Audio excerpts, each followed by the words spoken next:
This is Pranav Guha Thakurta from Edu TV. Today, we have with us Mr. Sharma, Mr. Shalabh Sharma, Principal, Delhi Public School, Meerut, India. Sir, welcome. Thank you very much. We would like to have your advice for school leaders, principals on survival and revival in education during this tough time. I will start in a very general way, like survival in every scenario was difficult. And it is easier for those people, those who are good in adapting the right habit. Like अगर पहले जमाने की बात करो तो dinosaur अपने जमाने में बहुत स्ट्रॉन्ग एनिमल था, बट एक टाइम के बाद वो भी खत्म हो गया क्योंकि उसने अपने आप को अडॉप्ट नहीं किया, चेंज नहीं किया. सिचुएशन के हिसाब से हमें अपने आप को चेंज करना पड़ेगा. और इसी कंट्रेरी अगर मैं बोलूं तो amoeba is a unicellular animal, but उसको मारना बहुत मुश्किल है क्योंकि वो बहुत जल्दी अपने आप को चेंज कर लेता है. तो अब इस करंट सिनेरियो में जैसे ये सडनली पैंडेमिक आ गया, कोरोना वायरस की वजह से तो सारा कुछ बंद हो गया. अब ऐसे टाइम पे जो लोग भी अपने आप को अडेप्ट कर लेंगे इस सिस्टम के लिए वो सरवाइव कर जाएंगे, और जो अडेप्ट नहीं कर पाएंगे वो सरवाइव करने में थोड़ा डिफिकल्टी फील करेंगे.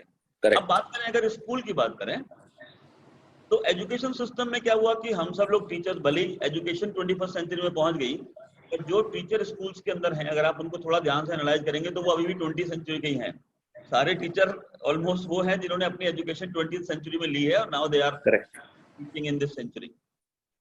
तो उनके लिए ये एक चैलेंज है नए चीजों को अडेप्ट करना, ऑनलाइन टीचिंग को अडेप्ट करना, डिजिटल प्लेटफॉर्म्स को अडेप्ट करना. ये उनके लिए अपने आप में चैलेंज आया, और जिन स्कूल लीडर्स ने या जिन स्कूल टीचर्स ने इसको सही से अडेप्ट कर लिया वो काम कर पा रहे हैं. अभी भी मैं काफी स्कूलों को जानता हूं जिन्होंने उस सिस्टम को अडेप्ट नहीं किया, तो they are finding themselves in a difficult situation, but those who are adapting it they are surviving it. And if you are talking about revival in coming future also, एक मैं आपको फिर example दूं. हम लोग छोटे थे, आप छोटे होंगे, तो पानी कहीं से भी पी लेते थे सर, कोई दिक्कत नहीं होती.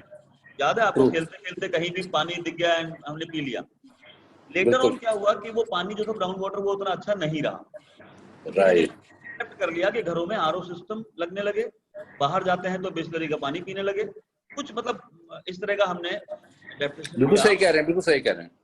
अब इस आज की सिचुएशन को देखते हुए हमें अडेप्ट करना पड़ेगा कि ऑनलाइन टीचिंग, डिजिटल प्लेटफॉर्म का इंपॉर्टेंस समझते हुए हमें अपनी पूरी पेडागोजी, टीचिंग लर्निंग मेथोडोलॉजी को मॉडिफाई करना पड़ेगा. पुरानी चीजों को अनलर्न करके नई चीजों को लर्न करके और उसको रीलर्न करना पड़ेगा ताकि नए सिस्टम में हम आगे चल पाएं और उसको फिर रिवाइवल की स्टेज तक हम काम कर पाएंगे. Otherwise it will be a difficult process for everyone.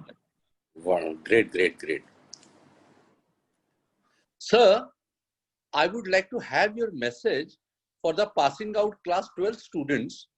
They actually, the kind of dreams they had in the month of October, November, and things have rapidly changed all across the world, not only in India.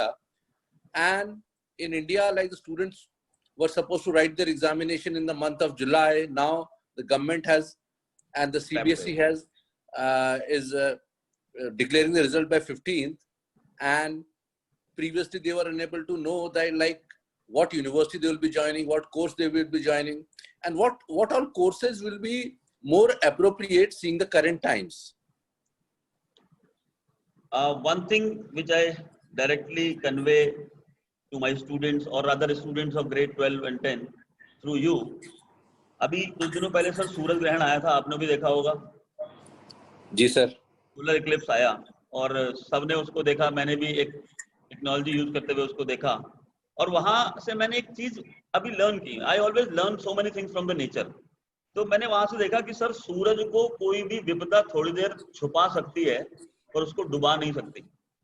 Correct. ठीक है. और सूरज भले ही कितने संकट में हो, देखने में चांद जैसा हो जाए, पर सूरज ही होता है. उसकी ओर डायरेक्ट आंख लगा के देखोगे तो खराब हो जाओगे. करेक्ट. तो ठीक है, ये जो मेरा आज का युवा है, जो मेरे आज के स्टूडेंट्स हैं, वो हमारे इस राष्ट्र के उगते हुए सूरज हैं. सिचुएशन आएंगी, आगे भी आएंगी, परिस्थितियां खराब कभी भी हो सकती हैं. एक मैसेज तो मैं देना चाहूंगा, आप सभी जो इस साल 12th पास करके हायर एजुकेशन में जाने वाले हैं, हमारे राष्ट्र के और समाज के उगते हुए सूरज हैं। अपनी क्षमता को पहचानो और संकट काल में भी अपने ऊपर भरोसा बनाए रखो। दूसरी बात अब आपने मुझसे की कि भाई किस तरह के कोर्सेज रहेंगे। तो अगर 21st सेंचुरी में एजुकेशन की बात की जाए या जॉब मार्केट की बात की जाए या ये कहा जाए कि किस तरह के करियर प्रोस्पेक्ट रहेंगे, तो 21st सेंचुरी में जो जॉब्स होंगे सर वो स्किल बेस्ड जॉब होंगे। मैं even in my school also and जहां जहां मैं बात करता हूँ वहां भी मैं बात करता हूँ कि अभी हमें कंटेंट से ज्यादा स्किल के ऊपर काम करना है।